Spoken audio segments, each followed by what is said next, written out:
Messieurs, dames, je vous souhaite la bienvenue dans la première rencontre du café littéraire Luc Mahia, organisée par l'association A pu vivre en collaboration avec l'État Radio Lipa. Donc, pour cette première rencontre, nous avons l'honneur d'inviter des personnalités très connues dans le paysage journalistique en Algérie, en l'occurrence Ziana Abdaï et Riles Aïlouch. Donc, sans tarder, donc, je donne la parole à M. Abdel Ziane et après à M. Riles Aïlouch. Et la parole sera aussi à vous pour poser des questions. Donc, merci beaucoup d'avoir venu assister à cette rencontre. Merci beaucoup. Donc, la parole à M. Abdel. Bonjour, c'est un plaisir d'être à Rouen, c'est ma première fois. Donc, j'ai entendu beaucoup parler de cette ville et je la découvre depuis hier. C'est très belle ville. Et ravi d'être parmi vous ici, donc invité par l'association Appel Livre, qui me rappelle Appelé de Mador, le premier romancier de l'humanité, originaire de Sfaras, donc de l'Algérie, un berbère de chez nous. Et j'ai eu aussi l'honneur de visiter la ville de Mador, donc, où il y a encore des vestiges des Romains.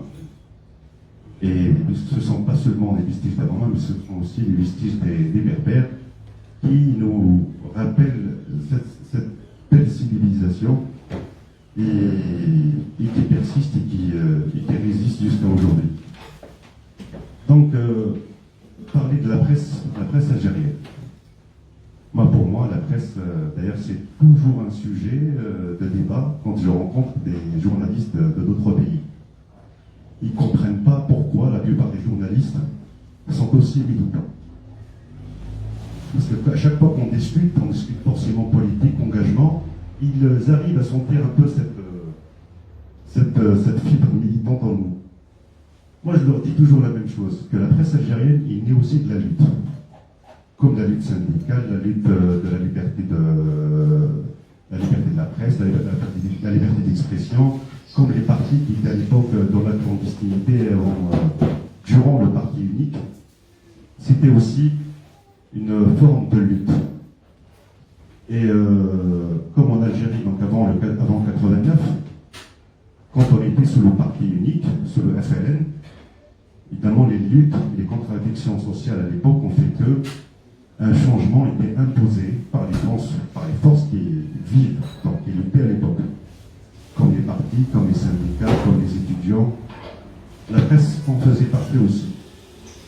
Et donc, le changement a été imposé par ces forces. En 89, ce qui a poussé le pouvoir à faire concession et à consacrer la liberté de la presse, la liberté d'exercer aussi la politique, donc le multipartisme, la liberté de la presse, la liberté d'expression, dans la Constitution de 89. Donc on a connu enfin cette presse sortie aussi de la clandestinité, comme les partis à l'époque sortis de la clandestinité, ont connu la liberté. On a connu donc on est allé d'El Moudjahed et quelques organes reconnus par le pouvoir de l'époque à plusieurs organes. Al-Watan, Al-Khabar, Liberté, et tant d'autres. Donc aujourd'hui, on compte plus d'une centaine d'organes pour celles et ceux qui ont résisté depuis. Oui, cette presse née de la lutte, qui a connu la clandestinité et qui a pu enfin donc, concrétiser ce combat et ce rêve tant rêvé, pouvoir exercer dans toute liberté, pouvoir écrire. Malheureusement, on n'a pas pu s'exercer pendant une longue période parce qu'en Algérie, on a connu aussi l'islamisme durant les années 90. Donc, je peux dire que la presse algérienne a connu un peu ce temps de liberté pendant une année, 2 ans au maximum, et donc il y a eu l'islamisme, ce qui a fait que la presse algérienne, née des luttes, s'est retrouvée entre le marteau et l'enclume, entre un pouvoir qui faisait face à l'islamisme, et l'islamisme aussi qui essayait de s'imposer, de prendre aussi le pouvoir en question. Les journalistes et les médias à l'époque, donc, encaissaient quelque part ou avaient des pressions de par le pouvoir et des islamistes. Et je pense que ce double combat a toujours caractérisé la presse algérienne. Évidemment, durant les années 90, nous avons perdu beaucoup de plumes par Djaoud, Saïd Marpel et tant d'autres. Combien de journalistes ont été assassinés à l'époque par les islamistes? Et je dirais combien de journalistes aussi ont subi les pressions et les exactions du pouvoir à l'époque. Petite anecdote, petit rappel pour ceux qui ont oublié qu'à l'époque, quand le pouvoir donnait ses rapports aux journalistes, il devait être repris, comme ça a été dit. Donc on ne peut plus parler de la liberté de la presse. Et les journalistes, à l'époque, se disaient que de ce combat pour la liberté de la presse, pour lequel beaucoup ont souffert et beaucoup ont donné de leur vie, de leur temps, de leur âme, de leur argent, tout ce que vous voulez, on se retrouvait face à un pouvoir du temps de la liberté de la presse reconnue, mais qui faisait face à ses exactions. En même temps, qui faisait face aux exactions des islamistes. Durant Bouteflika, on a connu une autre forme c'est un autre environnement dans lequel on évoluait. De la résistance aux militaires et aux islamistes, on s'est retrouvé de la résistance au pouvoir de l'époque, qui n'était pas clément, évidemment, quand il s'agit de la liberté d'expression, de la liberté de la presse, mais aussi avec la médiocrité journalistique. Donc les journalistes de l'époque, peut-être que nous, les jeunes, mais beaucoup se sont battus pour l'indépendance des médias. Quand on parle d'indépendance, on ne parle pas forcément de l'indépendance des lignes éditoriales. Parce que moi, je ne crois pas à l'indépendance des lignes éditoriales. Je ne crois pas à l'objectivité journalistique. Il n'existe pas d'objectivité journalistique. Parce que tout organe, comme parti politique, comme syndicat, chacun a une ligne éditoriale. Et une ligne éditoriale, c'est une ligne politique. Donc forcément, moi je peux écrire sur certaines choses, faire la propagande de certaines choses, parce qu'ils concordent avec ma ligne politique éditoriale et pas d'autres. Et c'est la presse dans le monde entier. Ce n'est pas forcément le cas de l'Algérie. C'est ainsi que ça se passe.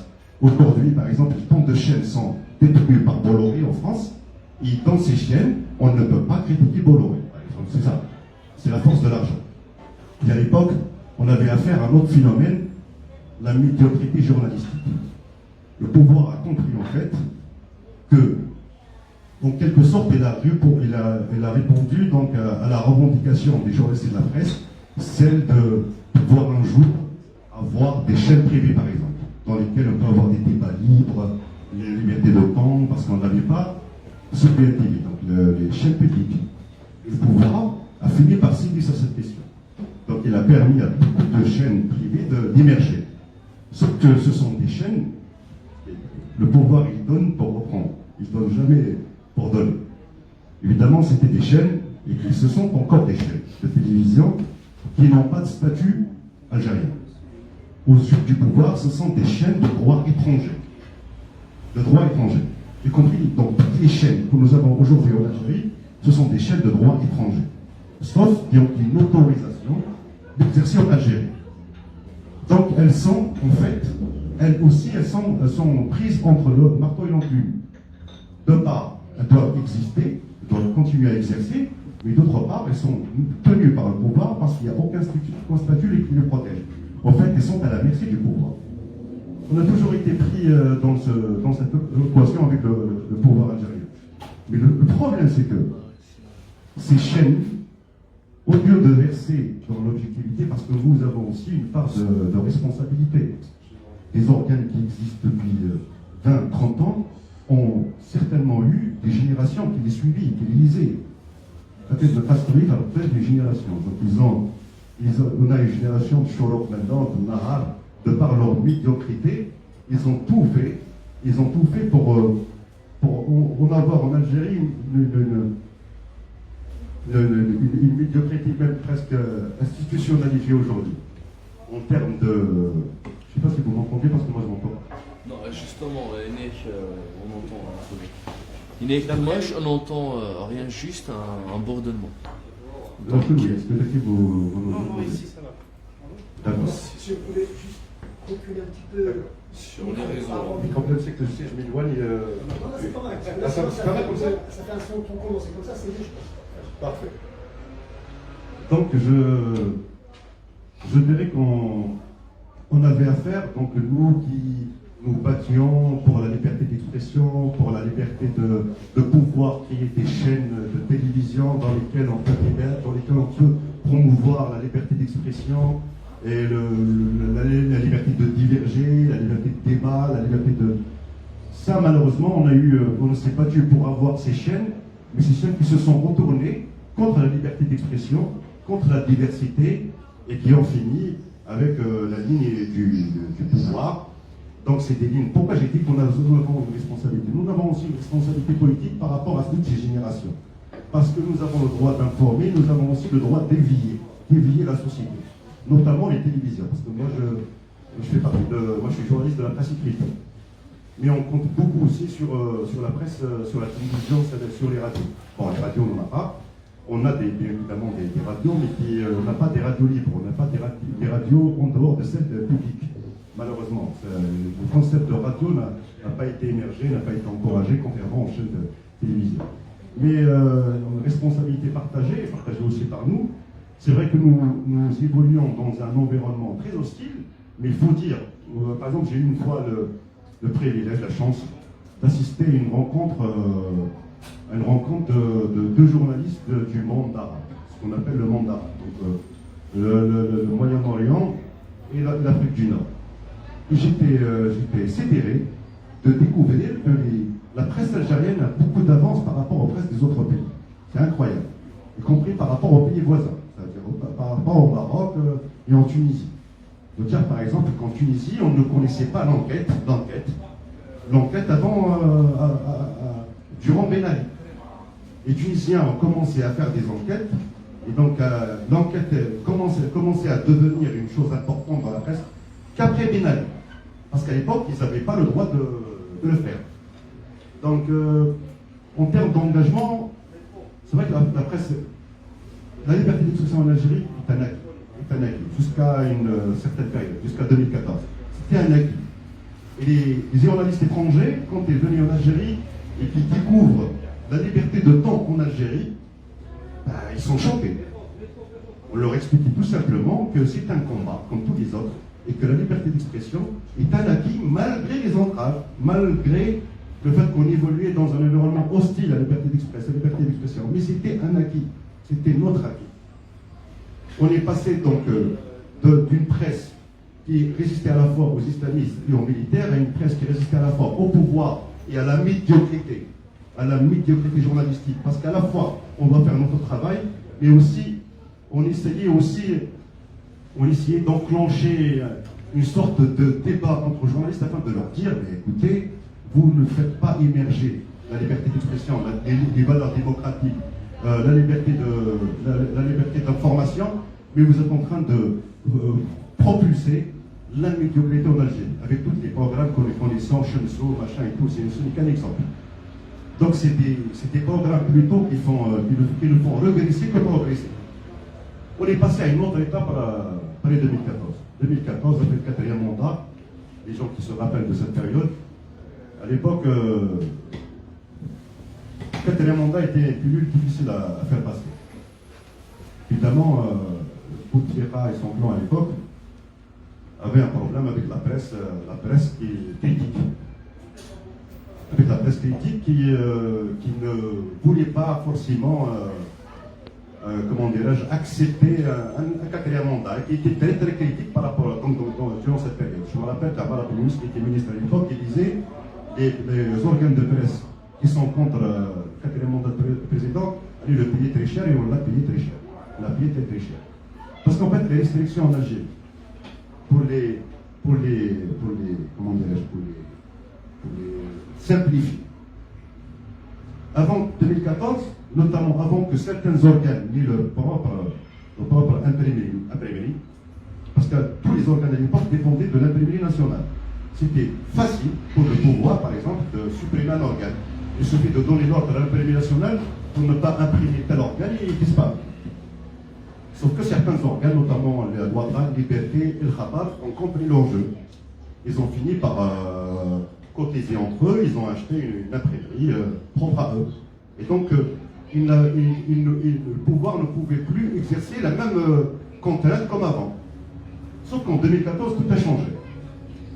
Des contraintes, par exemple, liées à l'imprimerie nationale, ce sont devenues des contraintes financières. Donc, à l'époque, sous Amal Ben Yous, donc il nous a menacé à l'époque, parce que j'étais à l'OTAN, donc je finissais ici en France.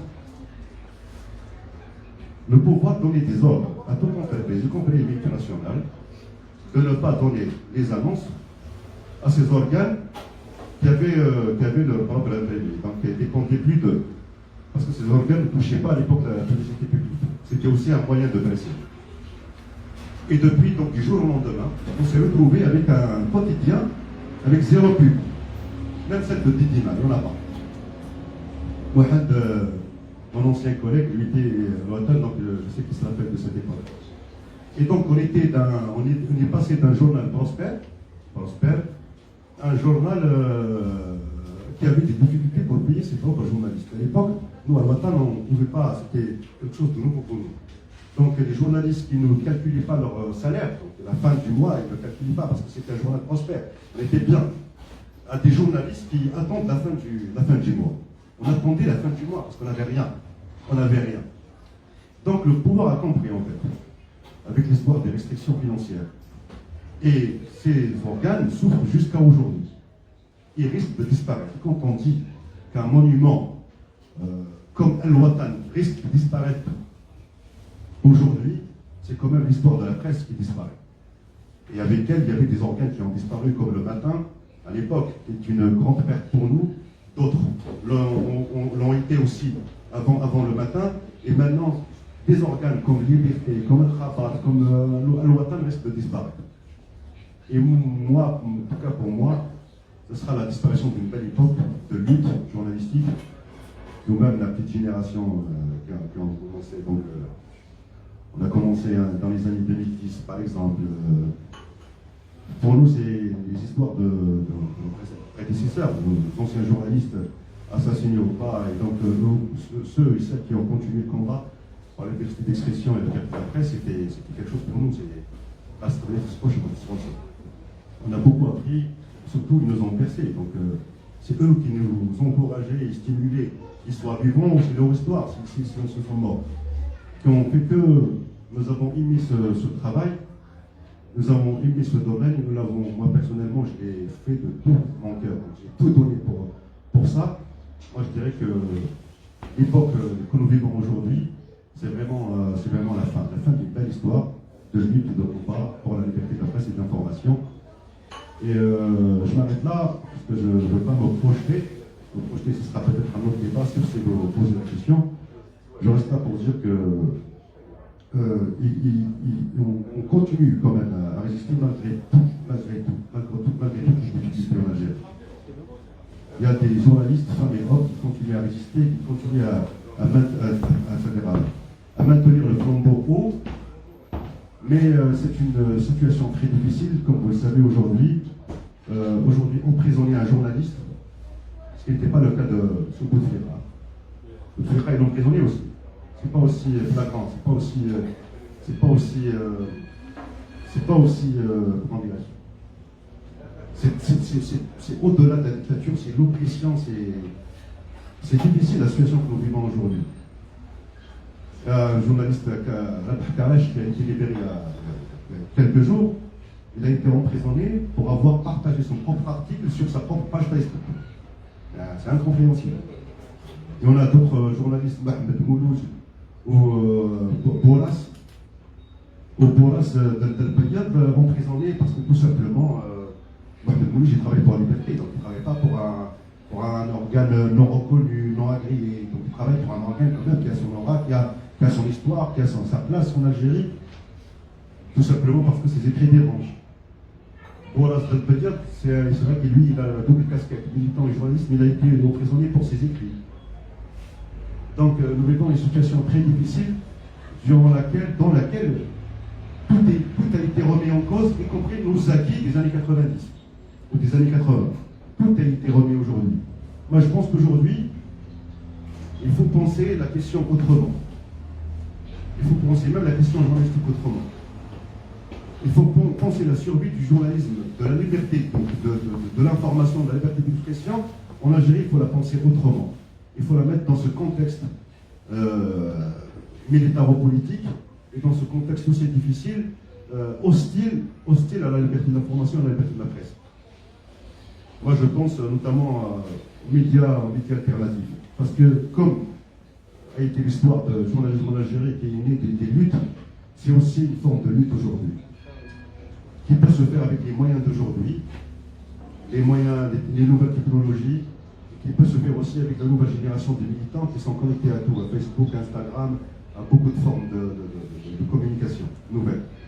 Je pense qu'il faut la penser autrement. Mais le problème, et je termine sur là, c'est que la plus grande faiblesse de la presse en Algérie, c'est son incapacité à s'organiser. Elle n'a jamais été organisée. Elle n'a jamais eu un syndicat fort, représentatif. Elle n'a jamais été une entité politique, syndicale assez forte pour pouvoir s'imposer. Ne serait-ce que pour nous organiser aujourd'hui dans ces temps difficiles. C'est ça peut-être notre faiblesse.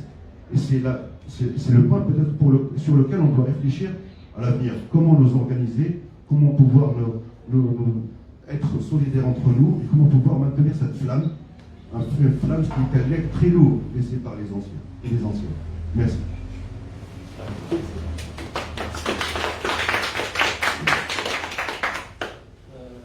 Merci beaucoup à Ben pour ce témoignage et ce récit. Donc, sans tarder, je passe la parole à M. Alouche Relas, le jeune caricaturiste. Bonjour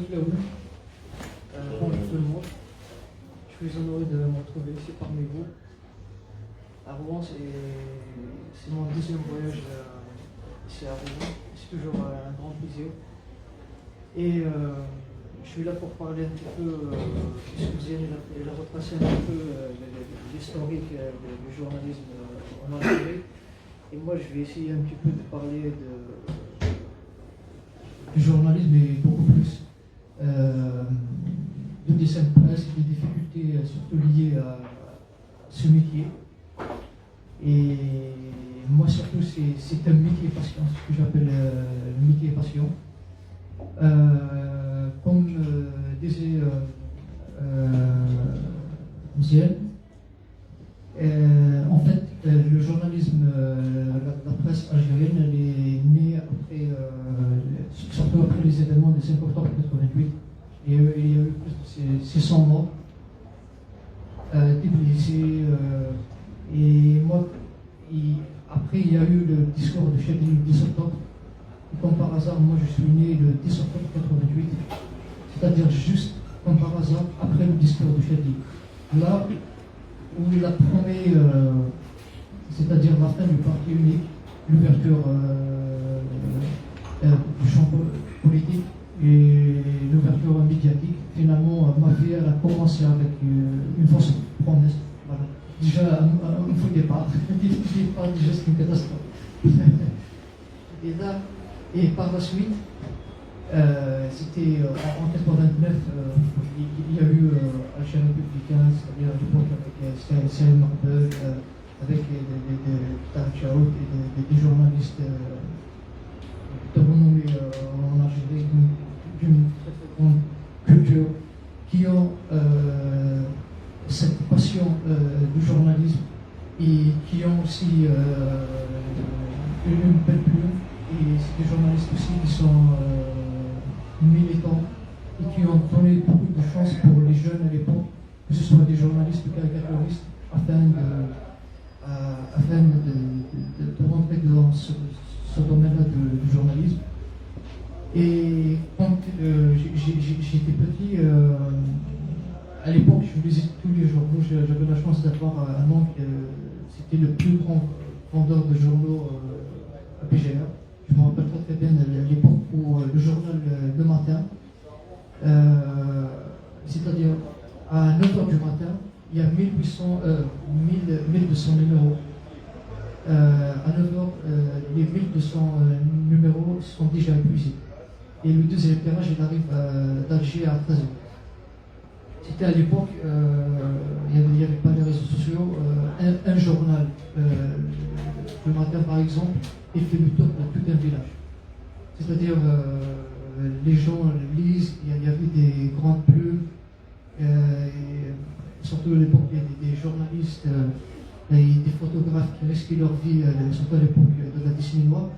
C'est à ce moment-là que j'ai commencé à lire la presse, à m'intéresser, et surtout je me suis formé côté politique après les événements de 2001 en Kabylie. C'est à cela que je me suis formé côté politique.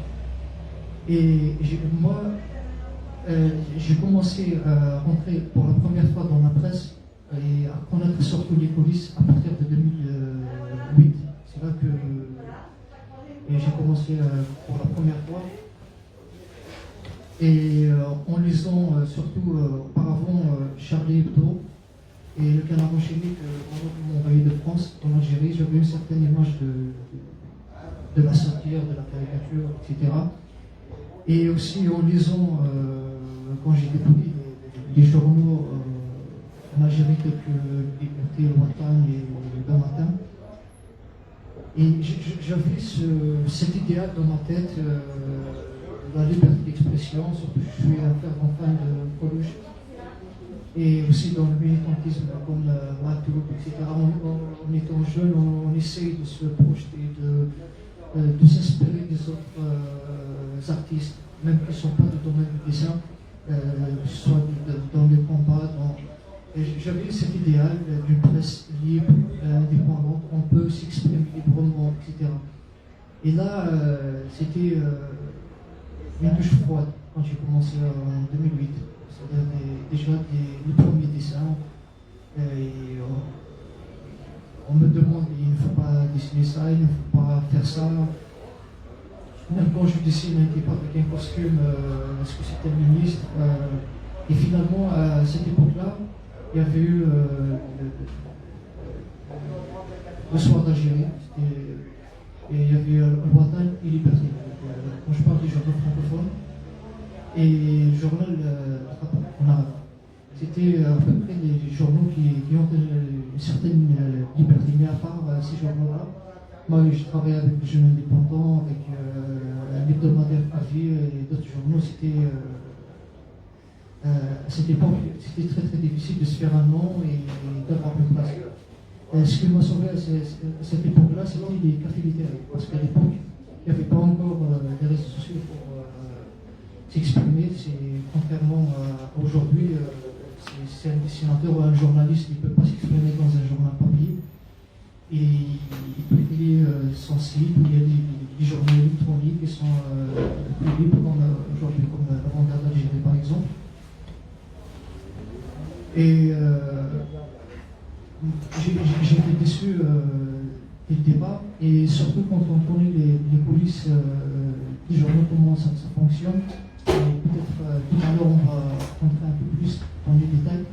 Quand on voit que la presse en Algérie a commencé, c'est-à-dire elle a eu ses acquis grâce au combat, grâce à des morts, en quelque sorte, c'était la cause. Il y a des morts des jeunes de 1988.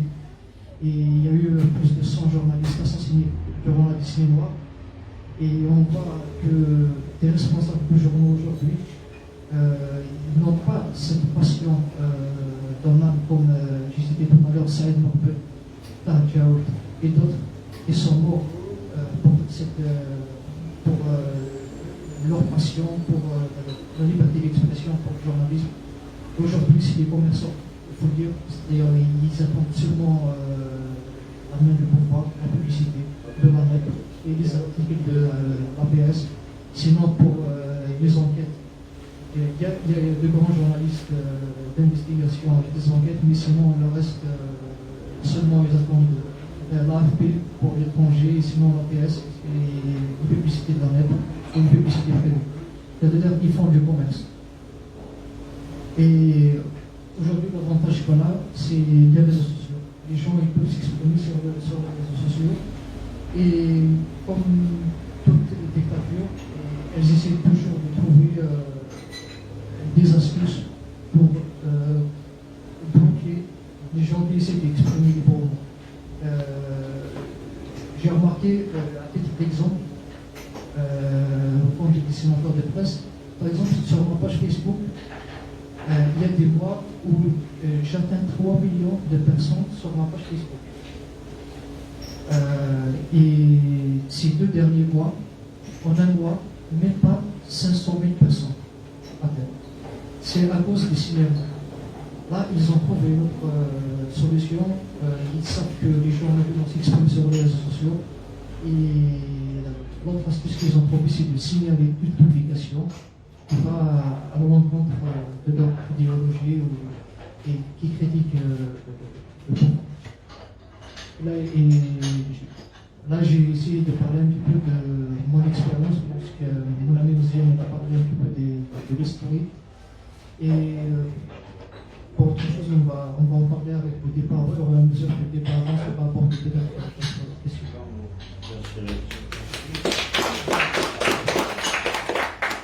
Donc, je remercie infiniment les 2 intervenants. Donc, la parole est à vous. Donc, si vous avez des questions à poser à Mziane ou à Riles, donc la parole est à vous.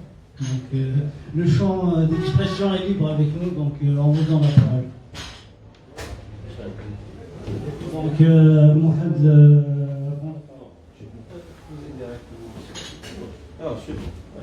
Voilà. Bonjour, je remercie d'abord les 2 intervenants pour leur témoignage. Moi j'ai 2 questions. Première, les 2 intervenants peuvent répondre. Donc, est-ce que Mziane a commencé à en parler? En fait, la solution avec le verrouillage actuel, est-ce que l'émergence d'une presse libre, comme vous l'appelez, est tributaire d'un changement social, ou bien ce changement est conditionné justement par le rôle que cette presse doit jouer pour justement aider à ce changement? C'est un peu comme l'histoire de la poule et le fait. C'est-à-dire, est-ce que la presse c'est-à-dire sera libre que s'il y a un changement ou c'est le contraire? C'est presque là. Et ma deuxième question, je l'ai oublié entre-temps, s'adresse à Riles. Donc, c'est par rapport à la baisse du nombre comment on dit, les gens qui te suivent. Est-ce que c'est pas c'est dû aussi, pas seulement au signalement et tout, mais à la peur qui s'est installée, parce que on voit que les gens, c'est-à-dire un simple partage peut mener à la prison, persécution et tout ça. Est-ce que c'est pas dû justement à cette peur qui s'est installée? Et les gens ont peur même de liker, de partager. Voilà, les 2 questions. Merci.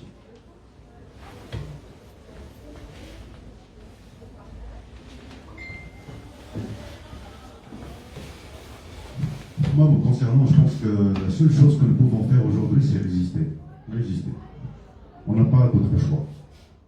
Parce qu'en fait, le pouvoir aujourd'hui emploie tous les moyens possibles afin de nous empêcher, nous journalistes, de nous exprimer ou de faire parvenir nos écrits aux lecteurs, et empêche aussi les lecteurs ou le peuple de pouvoir lire des contenus intéressants. Moi, je vous donne un simple exemple. J'ai créé l'Avant-Garde d'Algérie, un média donc de lutte progressiste et démocratique, que j'ai fondé en juillet août 2019.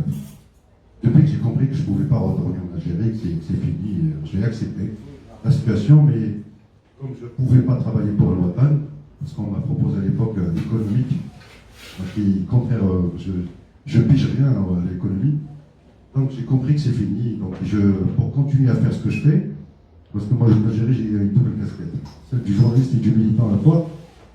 Donc j'ai réfléchi, je sais aussi, parce que ça a été le cas en Tunisie, dans plusieurs pays, y compris en Libye au début, c'est quand la presse a été laminée, les gens ont pensé à créer des médias alternatifs pour pouvoir continuer à informer, continuer à exercer notre métier d'abord, parce que c'est un métier que nous aimons. J'ai créé l'Avant-Garde d'Algérie. Mais comme on est sous dictature, donc il y a le pouvoir à tout employé pour nous empêcher de s'exprimer, il a eu le génie de bloquer nos sites en Algérie. Donc mon média l'Avant-Garde d'Algérie, qui n'est pas un média part, hein, qui n'a pas Le Monde, qui n'est pas l'Ouattane ou Liberté ou le Khabar. Mais en Algérie, l'accès à mon site a été bloqué. Une année après. Même pas, 9 mois après. Mais pourquoi? J'ai essayé de réfléchir à la question, après je me suis dit, parce que le bien, c'est un média de lutte. Moi je parle que de la lutte, que des exactions qu'exerce le pouvoir, et que de la souffrance que vivent les militants et tout. Moi, je pense que le pouvoir algérien a bloqué mon site parce qu'il lui rappelle les exactions qu'il exerce sur le peuple. Je lui rappelle les emprisonnements, les détentions, les poursuites judiciaires, les exactions de la police, etc. Je le rappelle les exactions. La raison pour laquelle ils l'ont bloqué. Alors que ce n'est pas un grand média.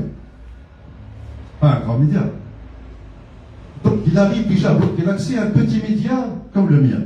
Alors là, les médias qui sont en Algérie, et qui ont de l'ombre et qui ont de l'histoire. Nous sommes dans une situation très difficile. Très difficile. Évidemment, la solution, elle est connue. C'est les médias alternatifs. C'est les réseaux sociaux.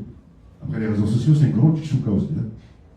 Parce qu'il y a ceux qui font de l'information, ceux qui font de la désinformation, ceux qui font de la propagande, et c'est très difficile. Et le peuple ne peut pas forcément faire la différence entre l'une et l'autre.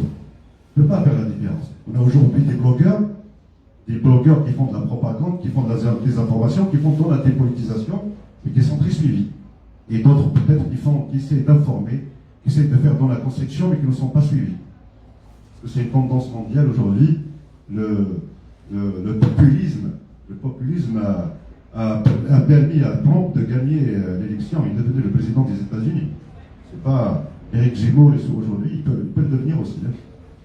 Donc nous sommes dans une période aussi, parce qu'il ne faut pas, c'est-à-dire nous replier, il faut aussi nous mettre dans un contexte international, et tout ce qui se passe dans le monde nous intéresse et nous influence forcément.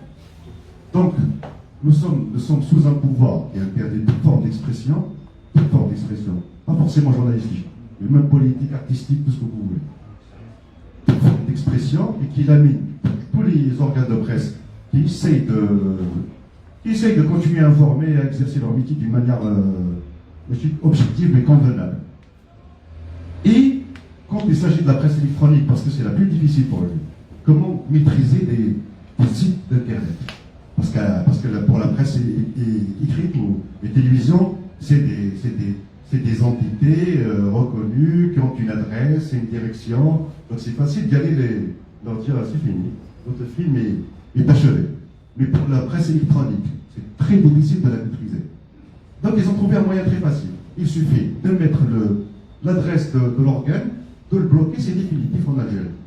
Après, pour lire le contenu, il faut passer par des procédés. Là, le VPN qui est très compliqué, très difficile, les gens ne vont pas se fatiguer pour lire un contenu qu'ils peuvent trouver sur d'autres. Donc il y a toujours le moyen de nous opprimer. Le seul moyen, la seule chose que nous pouvons faire, c'est résister.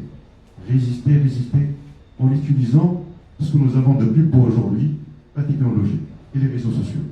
Nous n'avons pas d'autre choix, hormis celui-là. Merci. Merci infiniment, Abdel. Donc, je passe la parole à Vénus pour répondre à la question de moi. Pour la page Facebook, il n'y a pas eu malheureusement que ma page Facebook. Je crois que toutes les pages des gens qui luttent, même des journaux, et même des blogueurs, à part quand je vois les gens qui font de la propagande, comme des exemples de populisme, et même parce qu'on vit une époque où c'est la bêtise qui marche, c'est ce qui marche maintenant sur les réseaux sociaux.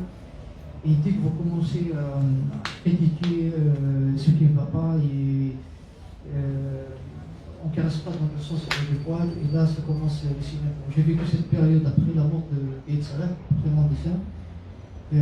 À peu près, ça a duré à peu près 6 mois.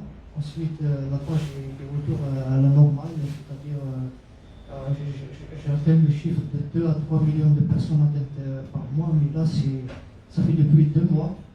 Peut-être par peur aussi, il y a des gens, ils ont peur maintenant de partager, parce que s'il n'y a pas beaucoup de partage, c'est tout à fait normal que les gens ne vont pas aider ça, mais même maintenant, avec un simple commentaire sur Facebook ou sur n'importe quel autre réseau social, un individu maintenant peut se retrouver en prison.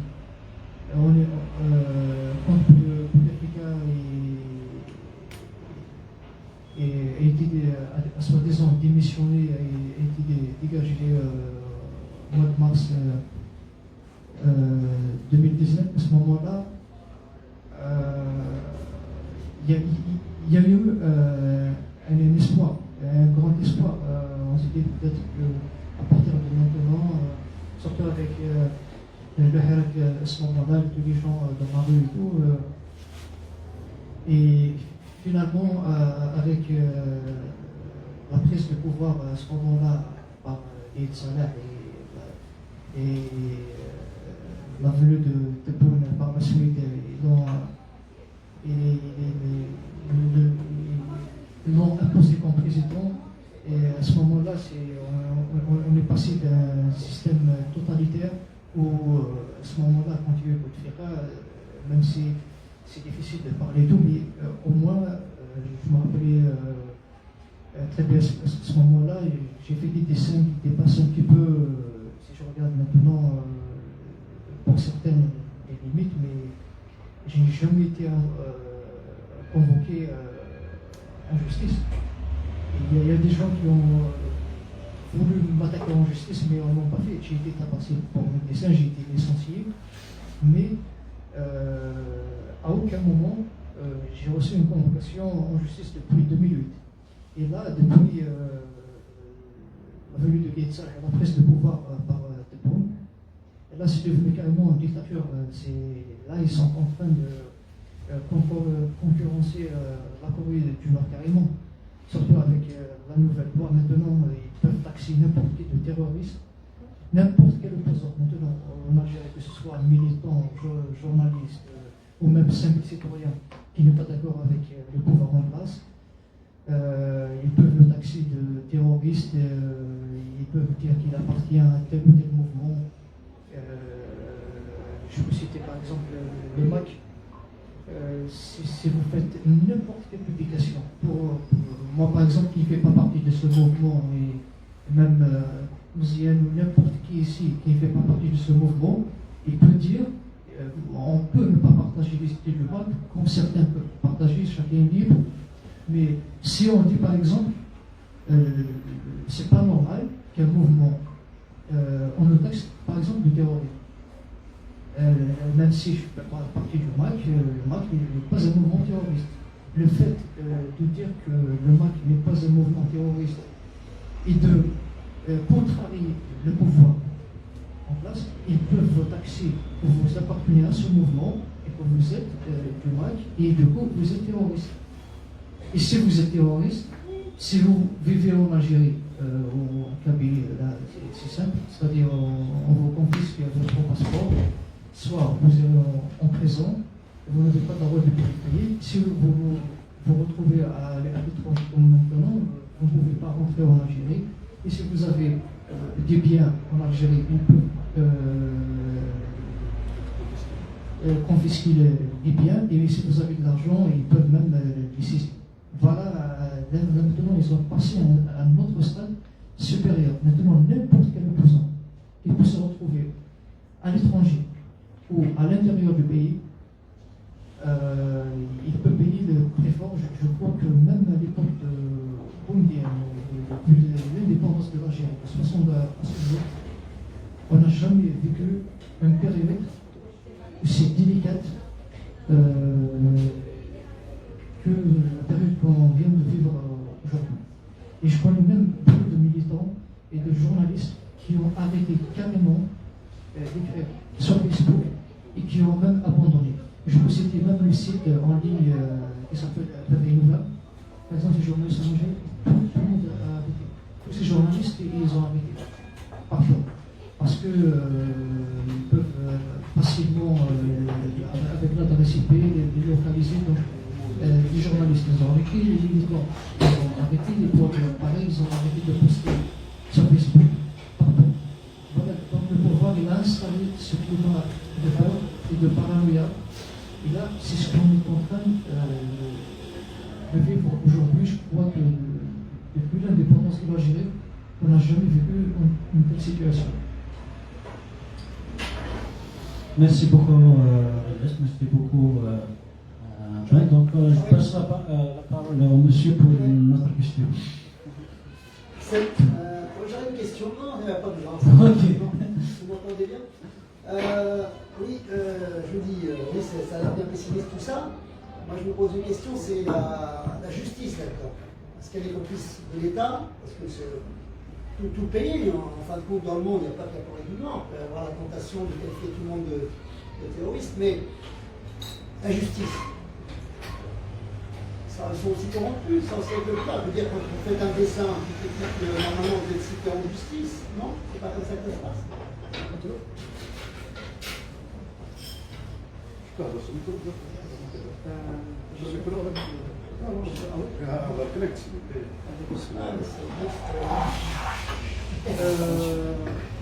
Parce que vous, par exemple, vous avez été cité en justice.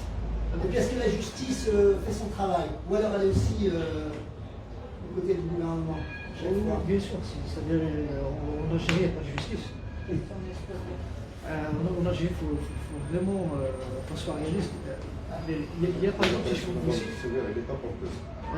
Par exemple, si je connais des caricaturistes en France qui ont été attaqués en justice pour des dessins, par exemple, à Charles Hebdo, ils les vont en justice avec le sourire parce qu'ils savent à l'avance que la justice, il y a eu une justice. Aucun caricaturiste en France n'a perdu un procès, y compris Charlie Hebdo sur des dessins. Parce qu'il y a eu une liberté d'expression. Mais en Algérie, pour voir qui attaque un caricaturiste, il n'a pas d'avance parce que c'est la justice du téléphone. Donc, le plus dur aussi, c'est la perte de temps dans les tribunaux. C'est-à-dire de 7h du matin jusqu'à je crois, 17h, 18h. Après, il y a des gens peut-être qui vont même se décourager. Il y a un caricaturiste d'ailleurs qui a été emprisonné, qui a quitté l'Algérie. Il y a d'autres caricaturistes maintenant qui ont même changé leur ligne en quelque sorte. Ils sont devenus un petit peu soft d'ailleurs parfois. Un petit peu d'histoire, on revient un petit peu en arrière, jusqu'à l'époque de Moulay Marmar. On sait très bien qu'il a beaucoup d'enfants, notamment Tilaout, énormément. Donc tout ça, je me suis dit, il a laissé des bases solides. C'est ce qui a fait que Tarjo est devenu une grande plume, voilà, et puis dans son sillage, il y a la grande Rallon, il y en a tout un tas, mais quel est cet héritage aujourd'hui? Surtout, moi je pense qu'à l'époque de Tarjo, si vous voyez les réseaux sociaux aujourd'hui, de Dieu, vous voyez, c'est difficile à comprendre, on ne peut pas mettre la sécurité militaire derrière, vous voyez, c'est pas évident, parce que tu fermes une page Facebook et il y en a une autre qui s'ouvre. C'est pour ça que je suis un petit peu... comment on peut être pessimiste quand on a une formation, des gars solides comme ça, qui ont donné une base très très forte. Je crois même que des gens comme Marmar, ils n'ont jamais rien pu trouver à l'époque de Boundienne, et puis voilà. Alors que c'était autrement difficile. Je veux dire, le monde entier n'était pas au courant de ce qui se passait. Là, aujourd'hui, paf, on fait quelque chose dans l'Algérie, le monde entier peut le dénoncer. Il y a le journal ici en France qui pourrait citer Mediapart, des choses comme ça, qui vont être très réactifs. Comment moi, c'est le pessimisme, ça me perturbe. Comment on peut être aussi pessimiste? Je ne suis pas pessimiste, je suis réaliste. C'est-à-dire, parce que je suis pas, ça fait pas longtemps que je suis là. Voilà. Par exemple, ici c'est facile. Je peux faire des dessins sur un général, sur des bombes, et même compris à défendre les mouvements taxé de terrorisme, il n'y a aucun souci parce que je suis en France. Là, je parle des gens qui sont en Algérie. Parce que quand j'étais en Algérie, j'étais avec l'avocat, j'ai créé mon propre journal, là, aucun sponsor. Est-ce que, par exemple, s'il y a des. Moi, j'ai écouté ce que vous disiez au début, 3 millions de followers, vous êtes tombé à 500 000. C'est l'État algérien qui est derrière ça. S'il y a des gens qui sont motivés, qui vous suivent, au contraire, moi je suis sympathisant de votre journal, je sais que vous avez du talent. Bon, je sais que vous travaillez pour moi, je vais vous suivre. Vous comprenez? Est-ce qu'il y a une conscience, pas aussi des gens, l'importance de la presse en Algérie dans les choses? L'importance de où? La conscience, les gens ils sont conscients de l'importance de la presse. Oui, bien sûr, mais malheureusement, je vous ai dit que depuis la venue de surtout les derniers temps, avec les nouvelles lois, avec d'emprisonnement, etc., les gens ils ont peur même de commenter sur un réseau social. Maintenant, c'est la paranoïa qui s'installe. On peut juste regarder ces derniers temps, les 2 derniers mois, combien de personnes, combien de morts, combien de harakat, combien de migrants clandestins. C'est multiplié peut-être par 100 par rapport aux mois et même aux années précédentes. Les années précédentes, c'est pour ça que je vous dis, maintenant je parle tous les jours avec des amis en Algérie, et franchement, c'est pas seulement le pessimisme, mais maintenant on doit se mettre à l'évidence, être réaliste. Et eux-mêmes, on m'a dit pour le moment, il n'y a plus aucun espoir. Le seul espoir maintenant, c'est peut-être la diaspora, les gens qui sont là. On peut peut-être parler et exprimer la souffrance et que les gens qui sont en Algérie maintenant en train de subir. C'est à nous maintenant de le faire. Comment dire, un bon militant, c'est un militant qui sait se préserver. C'est peut-être la cause, c'est à cause de ça que peut-être la majorité, on est là pour ça. Peut-être Moi, je pense que c'est pas nous qui sommes pessimistes, c'est la situation qui est très difficile. C'est pas nous qui sommes pessimistes. Au contraire, nous continuons à faire ce que nous aimons à faire, nous continuons à produire, à écrire, de par les moyens que nous avons, bien sûr. La situation est très difficile. Quand vous avez des journalistes de renommée que tout le monde connaît, ils sont connus aussi par leur combat, par leur tête dure, ils te disent, Nizien, je peux même pas m'exprimer sur les réseaux sociaux parce que j'ai pas envie de finir avec l'article 87 qui me qualifie de terroriste. C'est fini, c'est une époque révolue. Il faut réfléchir autrement. C'est pour ça que moi je préfère parler de résistance que d'autre chose. Et la plus belle chose que les anciens nous ont léguée, c'est la résistance. On n'a pas d'autre choix, on n'a pas d'autre. Mais moi je suis d'accord avec Riles qui dit que nous qui sommes à l'étranger, nous avons plus de liberté, peut-être plus de moyens aussi, plus de moyens. Et je pense que l'alternative, ça peut être aussi nous qui sommes ici. Après, c'est pas donné pour tout le monde. Je vais vous dire que les journalistes, depuis la sortie d'un journaliste qui a quitté l'Algérie il y a de cela quelques semaines et qui a écrit sur Facebook « Adieu l'Algérie, mon amour, qui m'a tata, qui m'a tout donné ». Et depuis, ils ont interdit la sortie à tous les journalistes. À tous les journalistes. Des journalistes anciens, futurs, je sais pas, personne n'a le droit de sortir. Un seul journaliste a pu quitter et il a souffert pour arriver en Espagne. Un seul a pu quitter. Les autres, c'est fini. C'est fini. Il faut nous dire que nous sommes dans un contexte particulier. Et si nous étions organisés, par exemple, ici en France, on aurait pu, par exemple, contrecarrer la propagande du pouvoir par rapport à ce qui s'est passé en Kabylie. Et il faut dire qu'une bonne partie des Algériens pensent que c'est vrai, le MAC et les Kabyles ont brûlé la Kabylie. Et pensent que les Kabyles ont assassiné Gamal Ben Ismaïl. Mais comment contrecarrer toute cette propagande sans médias, sans journalistes influents, sans blogueurs, sans influenceurs, sans réellement exploiter ces réseaux sociaux? On ne peut pas faire, on ne peut pas. Aujourd'hui, une bonne partie de nos compatriotes pensent que l'Arbanet Yalafin, qui est l'une des régions peut-être les plus intellectualisées en Kabylie, pensent qu'ils sont des assassins. Mais comment faire? Comment faire le poids? Comment pouvoir contrecarrer les propagandes du pouvoir si on n'est pas organisé, si on n'a pas de médias, si on n'investit pas les réseaux sociaux? C'est très difficile. Je pense que c'est notre mission aujourd'hui. Dans ce contexte particulier, évidemment, nous avons connu le pouvoir. Il arrive à se perpétuer chaque 20 ans. On a vu en 2001, il a réussi à isoler la Kabylie du reste de l'Algérie. Il a réussi à entraîner la Kabylie dans le silence, à huis clos. Aujourd'hui, il a refait, 20 ans plus tard, 2021, il a refait le même plan. Il a réussi encore une fois à isoler la Kabylie, à l'opprimer, donc au su de tout le monde, sans que les autres régions ne puissent. Donc l'isolement de la Kabylie, le pouvoir arrive toujours à isoler la Kabylie. Il arrive toujours à réussir son plan. Aujourd'hui, nous journalistes, je ne sais pas, nous militants, nous influenceurs, nous blogueurs, nous Instagrammeurs, Facebookers, on pouvait faire quelque chose.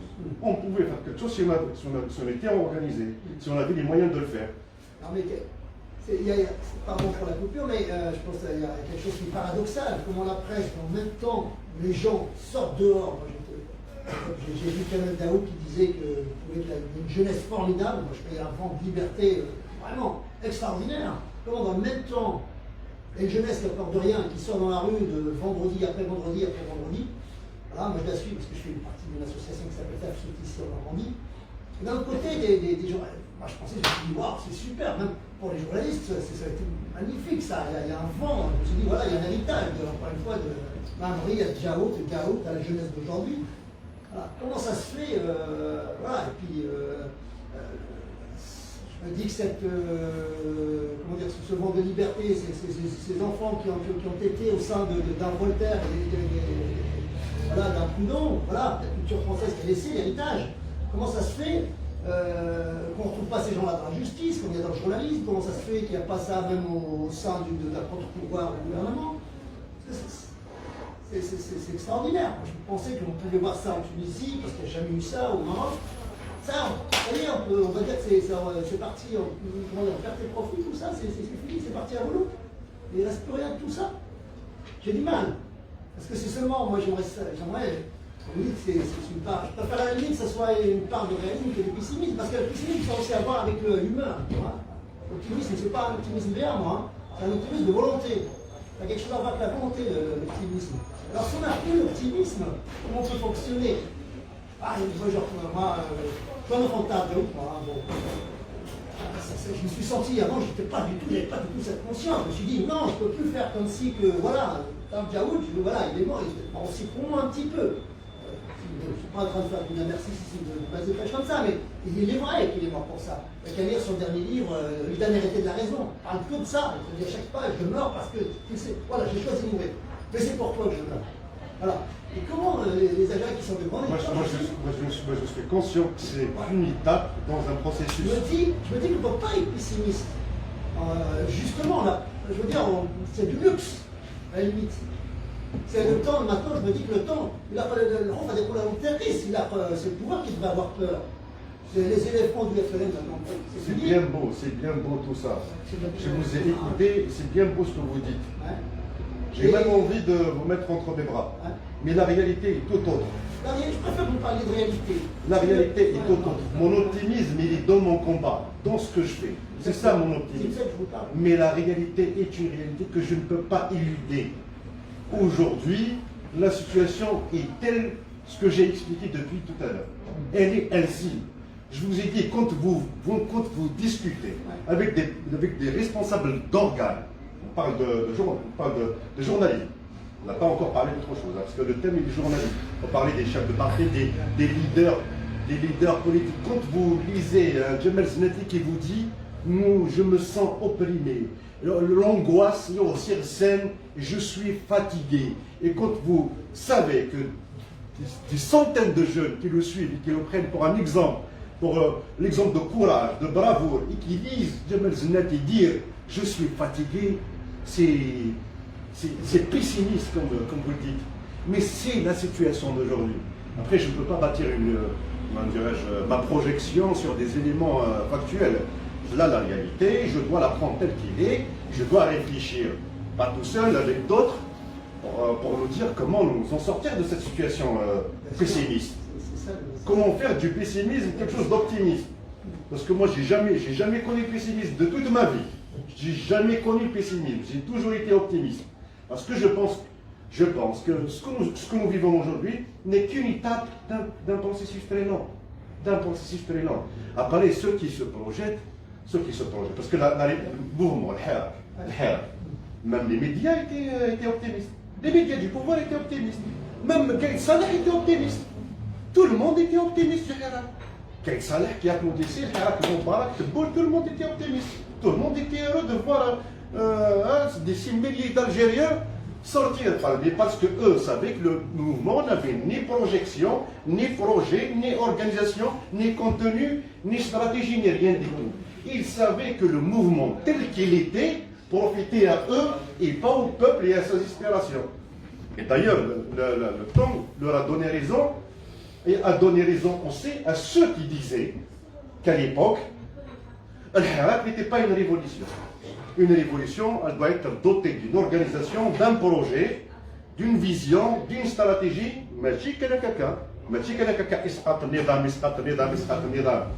Donc vite, les journalistes sont devenus pessimistes par rapport au Hirak. Vite, certains militants sont devenus pessimistes par rapport au Hirak parce qu'ils ne voyaient pas d'issue vers une démocratie, une liberté, le progrès par le Hirak en question. Est-ce que le pouvoir d'aujourd'hui, parce que je me trompe peut-être, j'aimerais savoir si j'ai complètement faux dans la tête, est-ce que le gouvernement d'aujourd'hui, j'ai l'impression à vous entendre, qu'il est plus fort que celui de Boumediene à l'époque, plus répressif? J'ai l'impression qu'ils sont plus... Merci pour la question. On est passé de Boumediene, que j'ai pas, comment dirais-je, à définir, mais à décrire, à une époque l'époque du terrorisme. Notamment, après, on a eu Bouteflika. Donc, d'un pouvoir militaro-politique, un pouvoir comment dirais-je, un pouvoir politico-économique sous Bouteflika, avec qui nous avons connu même une oligarchie à l'algérienne. Maintenant, on est revenu à l'époque de Boumediene, rebolote. Pour moi, l'époque que nous vivons aujourd'hui, depuis Gaïd Salah, depuis le Hirak, c'est une reboumédianisation de l'Algérie. C'est exactement l'époque de Boumediene. J'ai du mal avec ça. Parce que je veux dire, à l'époque de Boumediene, par exemple, on n'aurait jamais vu la justice algérienne arrêter son frère, voilà, il passe en justice, mais il sort, on n'a pas vu le premier, comment dire... Sous Boumediene, on assassinait parce que la peine de mort était dans la loi algérienne. On fusillait des gens. Sous Boumediene, il ne faut pas l'oublier. Combien de personnes ont été fusillées l'université des sciences islamiques à Alger? Non, je sais pas. L'université des sciences islamiques à Alger. Non. Un peu plus haut. J'ai oublié comment ça s'appelle, on fusillait des gens là-bas.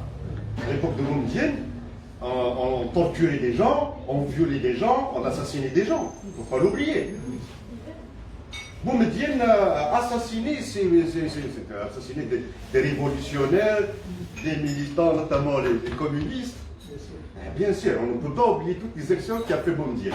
C'est exactement le cas d'aujourd'hui. Ils sont connus en 2021.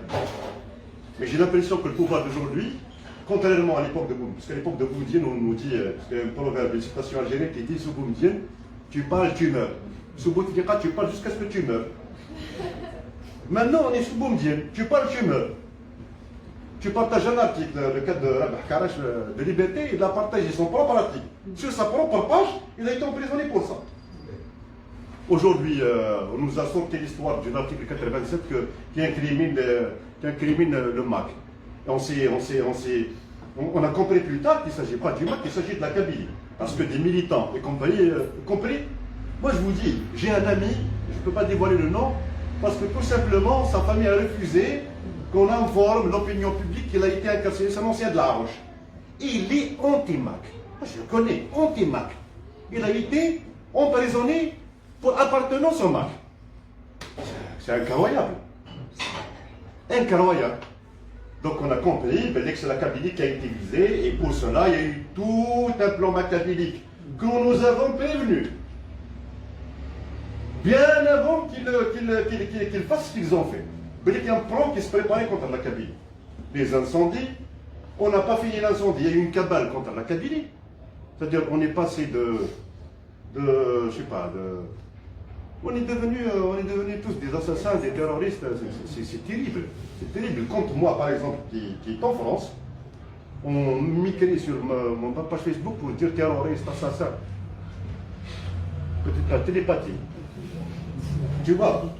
Donc, on a eu la pandémie comme toutes les régions, on a eu la pandémie, on a des feux de forêt qui ont ravagé toute la Kabylie. On n'a même pas pu faire le deuil de personnes qui ont été assassinées. On n'a même pas pu essuyer, on n'a pas encore essuyé nos larmes qu'il y ait eu une propagande de dénigrement, une campagne raciste contre la Kabylie. On n'a même pas eu le temps de souffler. Dit que la campagne de dénigrement, les emprisonnements et les arrestations, les kidnappings. Incroyable, il ne faut pas oublier pourquoi je parle de ça, parce que j'ai l'impression que le pouvoir acquis, pourquoi je dis de la reboumétisation de l'Algérie, c'est que le pouvoir d'aujourd'hui, il ne porte aucune considération aux instances internationales. Aucune. Aucune. C'est pas comme ce Bouteflika qui tend l'oreille à ce Bouteflika, il déteste faire parler de lui de manière mal ailleurs. Ce n'est pas le cas aujourd'hui, parce que quand on sait que le pouvoir algérien a kidnappé un réfugié politique de Tunisie, Siman Bouhafs a été kidnappé par les services secrets algériens à Tunis, acheminé vers l'Algérie alors que les frontières étaient fermées. Incroyable. Ça veut dire que le pouvoir acquis actuel ne porte aucune considération ni au commissariat des réfugiés, ni à l'ONU qui protège les réfugiés en question, ni à la Tunisie en tant qu'État souverain, ni rien du tout. Et pourquoi Bouhafs a été kidnappé? Parce que Bouhafs, en fait, sur l'échiquier, il ne pèse rien. C'est quoi Bouhafs? C'est un simple militant. Il a été emprisonné pour ses convictions religieuses notamment. Pendant une année, il était au bord de la dépression. C'est l'Algérie. Il s'est réfugié en Tunisie, où il a demandé refuge, il a été accepté par le SIR. Il ne pèse pas, mais simplement pour dire à tous les opposants qui sont à l'étranger, vous n'êtes pas à l'abri, même si vous êtes à l'étranger. Vous n'êtes pas à l'abri. La preuve, c'est qu'on a pris un Algérien établi en Tunisie, alors que les frontières étaient fermées. Donc c'est pour ça que je dis que c'est une situation délicate, c'est un contexte très difficile, très compliqué. Ce n'est qu'un contexte. Parce que comme ils l'ont fait en 2001, ils ont assassiné les Kabyles, ils ont isolé la Kabylie, assassiné les Kabyles à huis clos. Quelques années plus tard, il a lâché, il a compris qu'il a assuré les 20 ans de règne en tranquillité, il a lâché un peu prise, puis les gens vont reprendre petit à petit leur confiance. C'est une manif, 2, 3, et tout, jusqu'à ce qu'on obtienne un mouvement Bihar. Mais ça va prendre beaucoup de temps. Cette oppression et répression va durer combien? 1 année, 2 ans, 3 ans. Et pour reprendre nos confiances, notre confiance, ça sera combien? Dans 2, 3 ans, on aura 6 ans, 7 ans devant nous, avant qu'on puisse peut-être avoir le courage de sortir en 2, 3 dans la rue. C'est comme ça. Mais parce que nous n'avons jamais appris de nos expériences. Comme ça a été le cas durant les années 90. Le pouvoir a compris les contradictions sociales, le peuple était atteint un stade où il faut une concession de sa part. Il faut la liberté d'expression, il faut les libertés démocratiques, il faut les libertés partisanes. Il a compris ça parce qu'il ne pouvait pas y aller plus loin, mais il a donné ça. Pour lui, nous avons arraché ça. Mais en même temps, il y a un monstre à côté, les islamistes. Il a agréé un parti islamiste. Parti islamiste qui a passé son temps à assassiner les démocrates algériens, les intellectuels algériens. C'est en fait le rêve de la démocratie qui vient de naître, qui venait de naître. Le rêve démocratique qui venait de naître. Il a su tuer dans l'œuf le rêve démocratique grâce au fils avec qui il a fini par conclure un accord, charte pour la paix et la réconciliation nationale. L'islamiste qui a égorgé, et de cela quelques jours, il est devenu le prof de mon enfant. Parce qu'il était prof avant. Il a été réintégré. Voilà comment il a fait le pouvoir. Donc il n'a pas permis le débat national sur la question de l'islamisme. On aurait pu l'éviter aujourd'hui. Mais on n'a pas appris. Parce que le pouvoir ne voulait pas qu'on apprenne de notre histoire et de notre vécu. Le Hirak, c'est la même histoire. On n'a rien tiré de ce Hirak. du moins les conclusions. Parce qu'aujourd'hui, on peut se dire, à la table pour nous dire où étaient nos failles. On a failli dans quoi? Il faut qu'il y ait un débat entre nous pour dire on a failli dans quoi? Pourquoi ça n'a pas tenu? Pourquoi ça n'a pas. Pourquoi nous a pas permis ce mouvement? Pourquoi nous a pas permis d'aboutir vers quelque chose? Pourquoi on n'a pas avancé? On doit se poser des questions, on doit débattre entre nous pour tirer profit de notre expérience, pour l'éviter plus tard. On n'a pas encore tiré profit, ça veut dire que ces expériences peuvent reprendre, comme l'islamisme, le terrorisme, nos échecs, on va tout reprendre parce qu'on n'a jamais tiré profit de nos propres expériences. Ce que vous dites là, il y a une écrivain algérienne, je ne sais pas, qui s'appelle Sarah Aida, qui a écrit un livre qui s'appelle La morsure du coquelicot. Coquelicot, tacherat, morsure, pêche. Elle parle d'une femme, bien sûr. Et ce qu'elle écrit, ce qui est un très beau livre, je ne sais pas si vous l'avez lu, il faut le lire, c'est magnifique. Ouais, justement, je reprends ce que vous dites, tous les 20 ans, il y a quelque chose qui se passe, on n'apprend pas. Alors, la question maintenant, parce que c'est vrai, elle reste sur sa fin, elle aussi, elle ne sait pas. Elle tous les 20 ans, d'ailleurs, elle a annoncé le Hayar en question. Son livre est sorti juste avant. C'était très bonne histoire. Et on va savoir, est-ce qu'ils sont politisés, les Algériens? Ou comme avant, on a toujours fait, quand il n'y avait pas de café, moi je me rappelle, il n'y avait pas de sucre, donc je ne sais pas, comme disent les Arabes, il y a toujours un problème. Est-ce qu'ils sont conscients, comme vous, de la situation de jeunesse, par exemple, à Jeune? Parce que moi pourquoi je suis aussi étonné par votre pessimisme? Parce que moi j'étais optimiste de voir les gens comme ça tout le temps sortir. Même à l'époque, des grands intellectuels qui étaient phares, comme Daoud, il n'y avait pas ça. Je vous dis, Daoud, il l'a reconnu lui-même. Il disait c'est un formidable mouvement. Alors est-ce qu'ils sont aussi juste pour faire une fête dehors? J'espère que c'est pas ça. Aussi pour ambiancer. Est-ce qu'il y a quelque chose dans le peuple qui. Est-ce qu'il y a une conscience maintenant? Est-ce qu'ils sont éveillés? Est-ce qu'ils sont instruits? Est-ce qu'ils s'intéressent vraiment comment gagner de quoi acheter ma maison parce que c'est cher à l'habitat? Avant de passer la parole à M. Herben pour répondre à cette question, mais je pense qu'il y en a d'autres intervenants qui veulent poser d'autres questions. Donc, je pense, oui, on passe la parole à Madame pour qu'elle pose les questions. Le micro. Ok, merci. Je voulais juste dire que moi je suis étonnée que certaines personnes sont justement étonnées pourquoi les gens sont pessimistes. Moi je pense qu'avec tout ce chaos-là qui tombe sur l'Algérie, d'un seul coup comme ça, chaos économique, chaos social, et puis avec les emprisonnements des journalistes et tout ce qui s'ensuit, c'est normal que les journalistes s'alertent, c'est normal qu'ils soient pessimistes, parce que ce qui nous arrive là, moi je trouve ça choquant, c'est choquant et c'est normal qu'ils soient pessimistes. Après, nous on vit ici, mais il faut aller vivre là-bas aussi pour comprendre pourquoi les gens sont pessimistes. Il faut être sur place aussi. Maintenant, une personne, si elle a été sur place, elle pourrait comprendre un minimum. Voilà. Et puis, je voudrais juste vous poser la question par rapport à ce que vous avez dit tout à l'heure. Je ne sais pas si c'était Ouaïlouch. Vous avez dit qu'il faut que la diaspora intervienne, mais vous visez un public, vous visez juste les journalistes ou nous tous? Et comment? C'est quoi les solutions? Est-ce que vous avez une idée de comment on puisse aider la situation? Il faut pour moi, le but, c'est d'alerter surtout l'opinion internationale et la communauté internationale. Surtout ça, c'est de parler autour de nous, que ce soit sur les réseaux sociaux, parce que maintenant, je pense qu'on est la voix des opprimés et ceux qui sont maintenant en Algérie, parce qu'ils ne peuvent pas parler. Maintenant, s'ils disent maintenant un simple commentaire, ils peuvent n'importe qui peut se retrouver en prison. Ajoute, vous avez parlé de la crise économique. Tous les jours, je suis en contact avec mes amis qui sont en Algérie, tout le monde les prix sont doublés, triplés. Pour quelqu'un qui a la chance de travailler, c'est vraiment invivable. Alors là, un chômeur ou autre,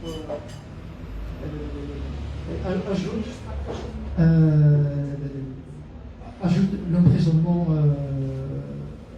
cette dictature, c'est-à-dire tout est tombé à la fois, d'un seul coup. Avant, c'était les feux de forêt, ça peut maintenant, surtout ce racisme-là anti-kabyle, ça a commencé déjà bien avant, c'était, je me rappelle très bien, c'était en 2017, avec Naïma Sabri, qui a dit que Farahmani était un terroriste. Déjà, le mouvement, ce terroriste-là, ils l'ont préparé bien avant, ce coup. Il a été déjà préparé bien avant. À ce moment-là, je me rappelle très bien, j'ai fait un dessin sur ça. Même des journalistes en Algérie, des intellectuels ont dit pourquoi tu as fait un dessin sur un, il ne faut pas lui donner de l'importance. Je lui dis, mais au contraire, il faut dénoncer parce que ça va. Il faut dénoncer, il faut même que les avocats qui déposent plainte.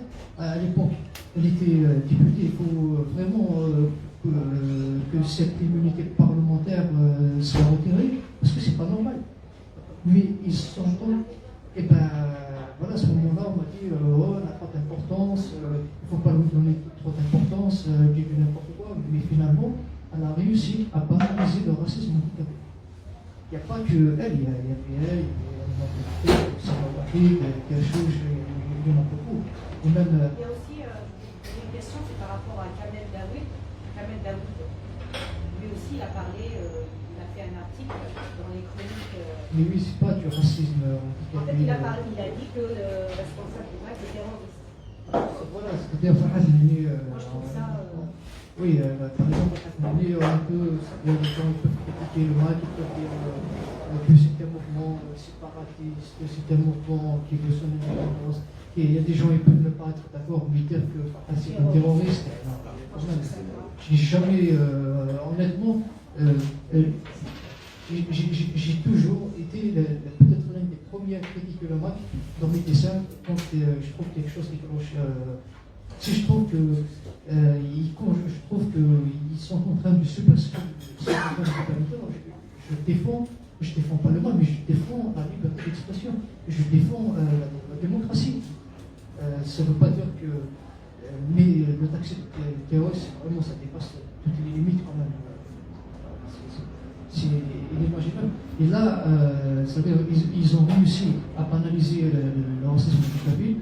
Et il y a eu d'ailleurs plusieurs plaintes contre Naïma Sabri.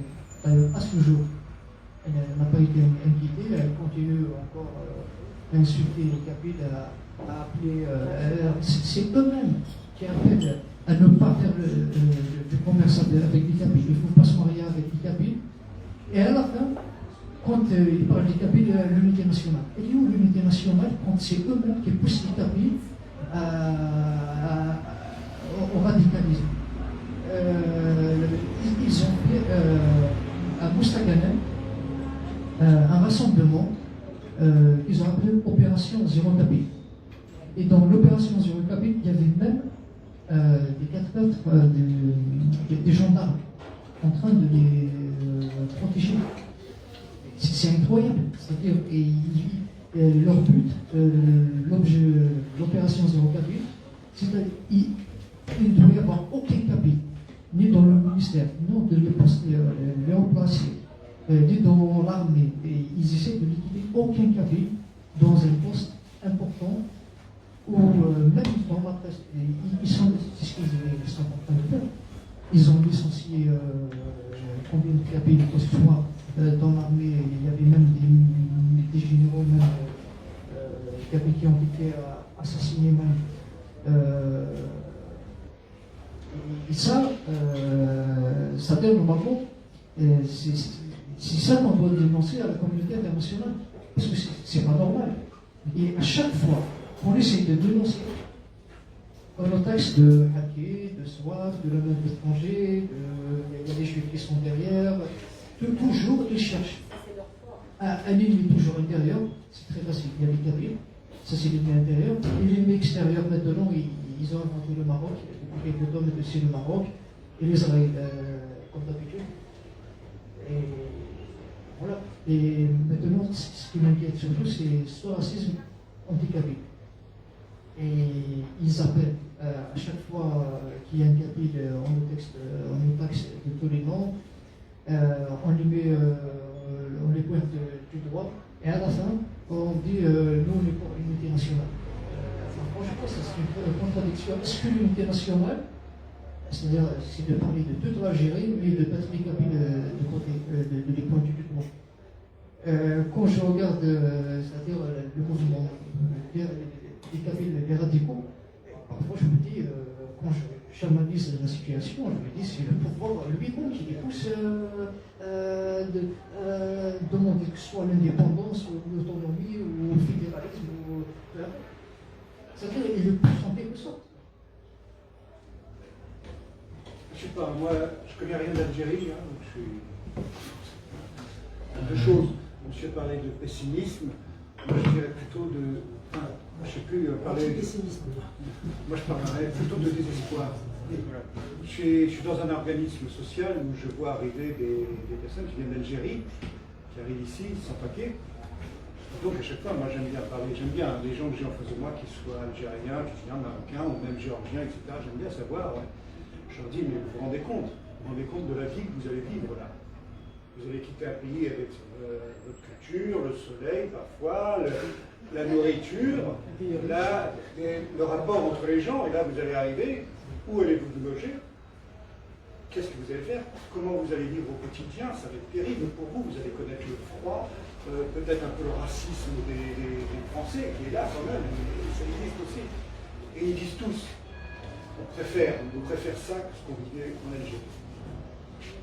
Et donc, pour moi, je mettais un petit. Bon, j'écoute, mais ça me paraissait tellement gros, comme je veux dire, en être arrivé là. Je veux dire, quitter son pays pour trouver pire. C'est dur ici en France, hein, d'arriver sans papier et de trouver un logement, etc. Ensuite, au niveau de la Kabylie, je pense être un petit peu cultivé, m'intéresser à l'histoire et tout. Et en fait, je l'ai connu l'histoire de la Kabylie, que quand j'ai rencontré justement dans ces organismes sociaux des intervenants qui étaient eux-mêmes originaires de Kabylie. Pour moi, la Kabylie, c'était une partie de l'Algérie, mais je ne pensais pas qu'il y avait une véritable culture berbère, kabyle, etc. Mais au niveau d'une dictature, il faut bien se dire que c'est toujours bon d'avoir des gens sur qui on va pouvoir taper, parce que utiliser pour mieux régner, ça a toujours été le credo, hein. Donc on donne un os à ronger à tout le monde et puis c'est bon. Voilà, mais en tant que Français, moi j'aimerais bien que. Moi, quand j'ai vu les manifestations, à un moment donné, et vous parliez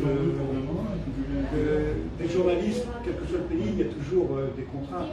En France, on en a beaucoup parlé pendant un moment, et après, tout à coup, plus rien. Ça continue, plus rien. En fait, c'est ce que je voulais dire tout à l'heure, c'est que dans chaque pays, il y a des contraintes. Il y a des contraintes, mais à des échelles différentes. Il ne faut pas oublier qu'en France, on a voté une loi qui interdit aux journalistes de prendre des policiers en photo. Ce qui est une remise en cause de la liberté d'information et d'expression en France. Nous-mêmes qui venons de l'Afrique du Nord, sommes choqués par une telle loi. On se dit, si en France, dans un pays entre guillemets démocratique, de liberté et tout, on restreint la liberté de l'information et la liberté d'expression, c'est comment la réfléchir dans des pays comme le nôtre qui sont sous dictature. Donc c'est incroyable. On a aussi, moi qui connaît quelques journalistes ici, beaucoup aussi ont des problèmes de justice aussi. Hein. Ils sont tout le temps, notamment les amis du canard enchaîné dans certains organes, sont aussi poursuivis en justice, inquiétés. Il y a aussi certaines pressions exercées sur les journalistes ici en France. Bien sûr. Mais la diaspora algérienne, des échelles différentes. qui est quand même nombreuse en France, lorsqu'elle retourne en Algérie, en vacances, tout ça, elle doit quand même diffuser des choses qu'elle vit ici en France. Vous voyez ce que je veux dire? Je veux dire, quand vous vivez pendant, je sais pas, un an dans une liberté quand même, où on peut dire ce qu'on veut, et que je ne sais pas comment ça se passe en Algérie. Je sais vraiment, quand vous arrivez là-bas, soudain, vous ne pouvez plus dire ce que vous voulez, etc. Et ils ne disent pas, mais vous savez, en France, c'est comme ça, ce serait bien. Non, je pense justement, je vais même répondre en partie à votre ami. Les Algériens n'ont pas besoin qu'on leur raconte ce que nous vivons ici parce qu'ils savent tout. Ils savent tout. Ils savent ce qui se passe dans le monde, il y a les réseaux sociaux, il y a Instagram, Ils n'ont pas besoin que... Mieux que nous, peut-être. Mieux que nous.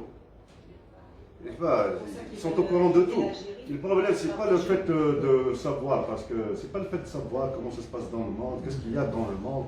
Évidemment, ça peut nous stimuler quelque part pour dire pourquoi nous n'avons pas ça chez nous. Mais comme nous aussi, quand on voyage ici en Europe, et on voit de belles choses et tout, on fait toujours la comparaison pour dire pourquoi nous n'avons pas ça chez nous. Mais c'est tout à fait normal. Après, le problème, c'est pas ça. Le problème, c'est pas de savoir. C'est donc comment faire pour que ça change. C'est là où ça nous donne à réfléchir. Comment faire? Comment faire dans un pays où, quand on se déplace d'une région à une autre, on a une langue différente, une culture différente, une tradition culinaire différente. En fait, c'est un pays multiculturel, c'est un pays où il y a une diversité énorme, c'est une diversité magnifique, mais une diversité qui a toujours été expliquée par le pouvoir pour diviser, pour régner. C'est ça le problème. Nous avons un très beau pays, nous avons une diversité énorme, qui devait être une richesse, mais malheureusement qui est devenu tout le contraire aujourd'hui. Tout le contraire. Par exemple, on a parlé de la Kabylie et de la situation difficile, comme l'a évoqué Madame. On va voir, par exemple, depuis notamment l'article 87, plusieurs militants ont changé d'endroit d'abord. Ils se connectent plus sur les réseaux sociaux afin de ne pas détecter leur adresse IP, parce qu'à travers l'adresse IP, on peut détecter ou tuer. Donc, de peur qu'ils soient kidnappés.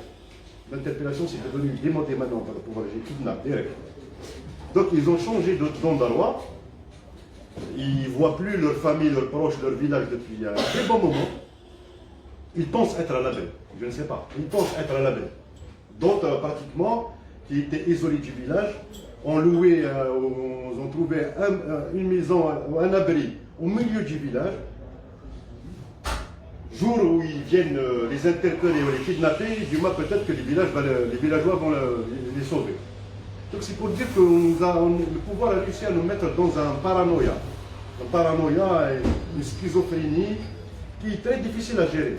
Parce qu'en fait, quand on est là-bas, on n'a pas forcément le recul. Quand on est de loin, on peut avoir ce recul. Mais quand on est à l'intérieur, c'est difficile d'avoir le recul. C'est très difficile. Et je pense que c'est l'une des raisons qui a fait que nous n'avons jamais tiré profit de nos propres expériences. Quand je dis nous, je parle du peuple d'une manière générale. Sinon, comment le pouvoir a réussi encore une fois à isoler la Kabylie? On l'a compris, normalement c'est fini, on l'a compris en 2001. Et les Algérois, à l'époque, en 2011, ils chantaient l'Aqbaïl Fakobkri. Les Kabyles ont compris bien avant. Mais comment ils ont réussi à nous isoler encore une fois? Ça veut dire que vous n'avez pas compris. Il ne fallait pas permettre, et c'était notre alerte, il ne fallait pas permettre encore une fois l'isolement de la Kabylie. Il ne fallait pas, c'est l'erreur monumentale. Malheureusement, ils ont réussi encore une fois. Donc là, on est parti pour 20 ans. D'autres, je sais quoi, peut-être qu'on aura un mouvement ou pas, on a une conscience, parce que la conscience, il y en a. Le mouvement, le Hirak, pour moi, il a permis une chose, une conscience collective. Ça veut dire, nous avons un peuple qui a vécu la même chose, la même souffrance, la même effervescence, la même joie, la même gaieté, la même peur, la même crainte, dans un contexte bien précis. C'est ce qu'on appelle la conscience collective. Mais on en fait quoi par cette conscience collective? Parce qu'il faut qu'elle soit fructueuse, parce qu'elle soit constituée, parce qu'elle doit donner quelque chose. Ça, nous n'avons pas. Nous n'avons pas, entre autres, à cause de beaucoup de choses. Parce qu'évidemment, le pouvoir est dans son rôle. Le pouvoir est là pour diviser, pour matraquer, pour criminaliser, pour emprisonner, il est dans son rôle. Mais la classe politique, est-ce qu'elle est réellement dans son rôle? Est-ce qu'elle est réellement dans son rôle? La classe politique, évidemment, qui a été aussi fragilisée par le pouvoir, parce que le pouvoir algérien, notamment, du moins sous Bouteflika, il craignait une chose, une organisation dans son concept absolu, une organisation autour d'une idée, autour d'un idéal. Deux personnes organisées, qui se comprennent et qui sont, c'est-à-dire qui activent pour un idéal bien précis, notamment démocratique et tout, ils sont plus dangereux qu'Al-Qaïda pour le pouvoir algérien. Plus dangereux. Donc, comment faire de cette conscience collective? Est-ce qu'on doit la construire? Est-ce qu'on doit la réfléchir? Hirak, pour moi, il a fauté dans plusieurs choses. Dans Hirak, c'était impossible de débattre. Le Hirak, donc entité, refusait le débat à l'intérieur. Le Hirak refusait tout ce qui est lutte progressiste, lutte démocratique et tout. Et évidemment, ce genre de mouvement profitait pour moi à deux entités bien connues. Le pouvoir qui ne voulait pas d'une organisation populaire consciente avec un projet, une vision qui peut le renverser, et les islamistes qui se retrouvaient dans des mouvements de masse comme celui-là, qui n'ont ni direction, ni projet, ni vision, pour en profiter et l'instrumentaliser à la fin pour pouvoir tenir le pouvoir. Mais ça n'a pas profité aux forces démocratiques, progressistes. Peut-être qu'aujourd'hui, notamment dans ce contexte de division, parce que le pouvoir a réussi à diviser les rangs, parfois sur des bases ethniques, ce qui est très dangereux. Quand on voit les campagnes racistes contre la Kabylie, plus c'est des campagnes racistes, on nomme la région, on la nomme et on la dénigre. C'est des campagnes racistes, soutenues par le pouvoir. Qu'est-ce qu'il en reste? Moi, je pense qu'aujourd'hui, dans ce contexte très difficile, il est impératif que les forces démocratiques progressistes interviennent. Elles sont les seules à pouvoir rassembler. Et elles sont les seules à pouvoir donner un contenu et un sens démocratique à un mouvement. Ici, maintenant, dans ce contexte qu'elles doivent intervenir, pas demain. Je l'espère en tout cas. C'est ce que j'espère. Je remercie infiniment. Donc, avant de clôturer cette superficielle, donc je passe la parole à monsieur pour une dernière question. Oui, je me présente, je m'appelle Akin.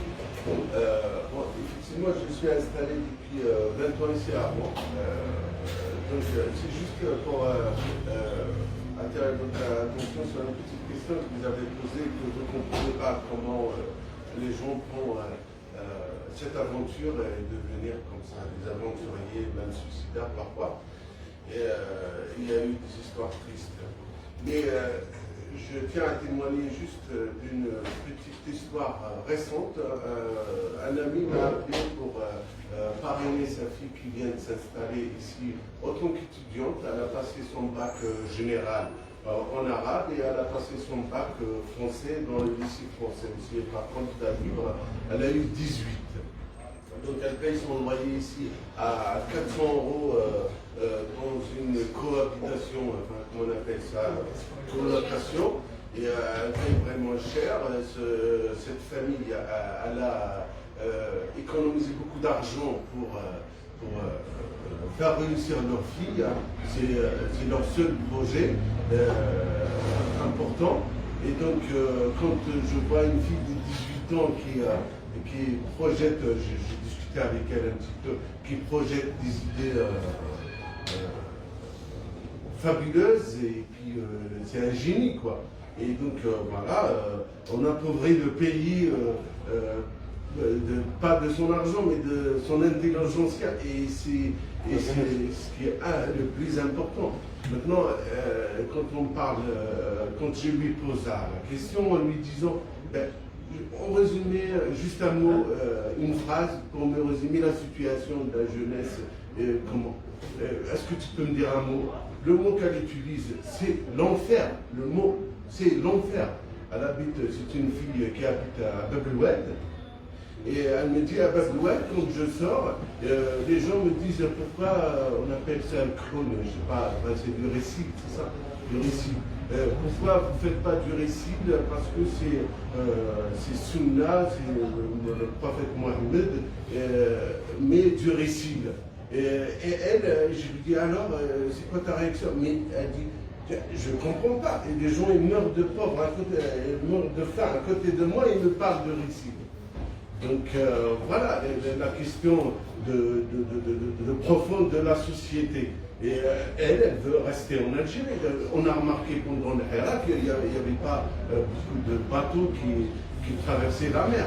Donc, zéro. Okay. Voilà, tu le confirmes. Tu es journaliste, tu as les chiffres. Donc, zéro bateau. Donc, la question maintenant qu'il faut poser, c'est une question internationale. Il ne faut pas oublier vite que pendant la guerre froide, à l'époque soviétique, il y avait quand même des choses qui ont été bloquées par rapport à l'impérialisme, au capitalisme sauvage, etc.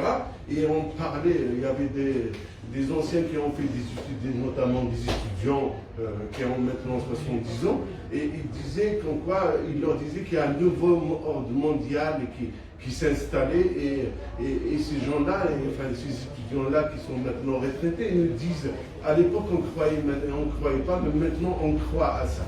Et effectivement, l'époque soviétique, elle a bloqué un certain nombre de choses. Maintenant, ils se sont relâchés. Les questions de liberté, maintenant, tout le monde, la question de liberté, elle est posée à l'échelle internationale pour prendre un café. Heureusement qu'Adam ne nous a pas demandé un pass sanitaire, mais pour prendre un café, on fait un pass sanitaire. La question de liberté, il faut la réfléchir à des questions mondiales, des questions internationales. Et la question de l'islamisme aussi, il faut la réfléchir d'une manière internationale. Avec ce qui s'est passé aux talibans en ce moment, le retrait des troupes américaines, d'un seul coup, les talibans ils sont devenus gentils, on peut négocier des questions de femmes avec eux. Pourquoi? On se pose la question. Un jour ils sont gentils, ces islamistes, et un jour ils ne sont pas gentils. Et donc, ouais, c'est juste, si je peux donner une réponse par rapport à cette question, c'est juste pour bloquer, ils ont des intérêts géostratégiques par rapport à l'Iran. Les sunnistes et les chiites, ils savent qu'il y a et pour bloquer un peu l'Iran dans son élan du pouvoir de la région. Et donc voilà, et je reviens à la question de la Kabylie. C'est pas uniquement la Kabylie qu'ils attaquent, ils attaquent des questions de liberté, parce que c'est une région qui a contribué longuement à la démocratie, à la liberté d'expression, etc. Donc ils s'attaquent à cette fille, bon, on va utiliser le mot kabyle arabe si vous voulez, etc. Mais essentiellement, ils s'attaquent à la question. Alors, les lectures, bien sûr qu'il y a des racistes, ça existe, les racistes, mais le racisme est à combattre, qu'il soit kabyle ou arabe ou français, ou Eric Zemmour, ou tout ce que c'est à combattre, c'est-à-dire que si tout le monde doit s'unifier à la question, etc. Donc voilà, donc si l'école algérienne, parce que j'ai commencé pour clôturer par la jeune étudiante qui vient de s'inscrire, si l'école algérienne ne change pas de main, et on n'aura pas, parce qu'on ne change pas de main, on n'aurait pas une génération qui va produire et qui va, parce qu'elle se concentre pour le récit qu'on met, et elle ne se concentre pas pour manger. Qu'est-ce qu'on en fait, etc. L'école doit changer de main, et que les questions de liberté soient discutées de manière spécialiste et internationale, pas uniquement. Parce que le peuple algérien, moi je ne comprends pas. Un jour, il fait des miracles, et un jour, là c'est la question qui vient, et un jour il accepte. Il accepte plus. Alors on parle beaucoup de Mecca, de Nabi. C'est ça, l'acceptation à la colonisation, il a écrit sur ça. Alors, est-ce que vraiment que le peuple algérien accepte la colonisation? Est-ce que la thèse de Mecca se concrétise? C'est ça ma question.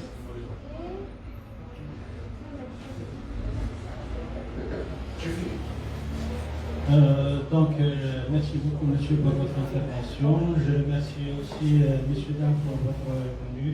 Donc, on a le thème de ce café littéraire, parce que les deux intervenants ont interagi à Paris, donc je les remercie infiniment. Comme je vous remercie aussi infiniment. On vous donne rendez-vous dans d'autres rencontres. D'ici là, je vous souhaite une excellente après-midi. Merci beaucoup. Merci. Je termine sur ça, parce qu'évidemment, la camarade il a posé une question. Je pense pas qu'on soit un peuple soumis. Contrairement à ce qu'a dit Macron, nous avons toujours existé. Ce n'était pas forcément l'Algérie, ce n'était pas l'Algérie. Sauf que Macron, quand il dit que l'Algérie n'a existé que sous le colonialisme, que sous la France, il oublie que la France de l'époque était colonialisme. C'est comme s'il faisait l'apologie du colonialisme. Ce n'était pas l'Algérie, c'était un peuple, des peuples du Nord qui ont toujours existé et qui ont toujours combattu pour leur liberté. Donc c'est pas, nos amis n'ont jamais cédé, ils ont toujours continué à combattre pour leur liberté. Et je pense que nous des proches qui avons beaucoup appris de notre histoire et de l'histoire de nos aïeux, nos révolutionnaires, nos femmes et hommes, qui ont construit l'histoire de l'Afrique du Nord.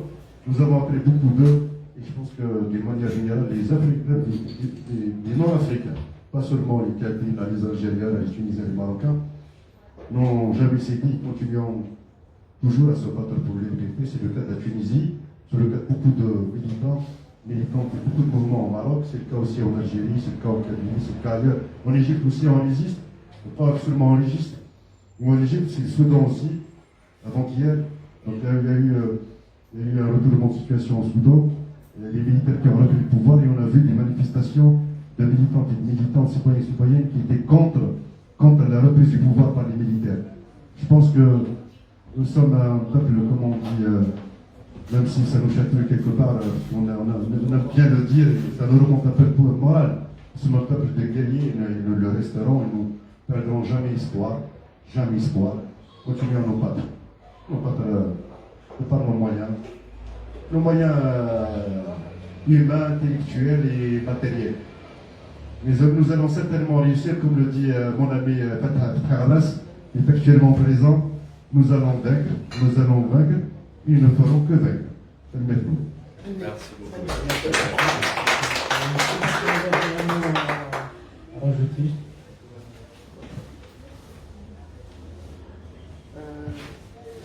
beaucoup. Je tiens à profiter pour avoir une pensée pour tous les détenus d'opinion et politiques en Algérie. On doit vraiment, non seulement les détenus politiques et d'opinion, mais à tous ceux qui ne peuvent pas s'exprimer aujourd'hui en Algérie. Et je pense que si demain il y aurait une justice libre et indépendante en Algérie, le premier condamné, ce sera tous les juges, les procureurs en Algérie. À part certains cas, peut-être 2-3 personnes sinon. Et tous les gens qui se trouvent actuellement au pouvoir, et même certains généraux, ils seront tous en prison. Et même à la Cour pénale internationale. Alors, au pouvoir, c'est pour ça qu'ils mettent toute cette pression sur le peuple, parce qu'ils savent ce qu'ils ont fait. Ils savent que c'est demain. Et il y aurait la chute du système. Leur place est en prison. Donc, eux, ils continuent à faire leur travail. Et nous devons aussi continuer à faire notre travail, qui est la résistance. Et merci à tous. Merci. Donc, merci beaucoup pour la peine, merci beaucoup pour respect à vous aussi. Donc, on vous donne rendez-vous dans d'autres rencontres. D'ici là, je vous souhaite une excellente après-midi. Merci beaucoup. Merci.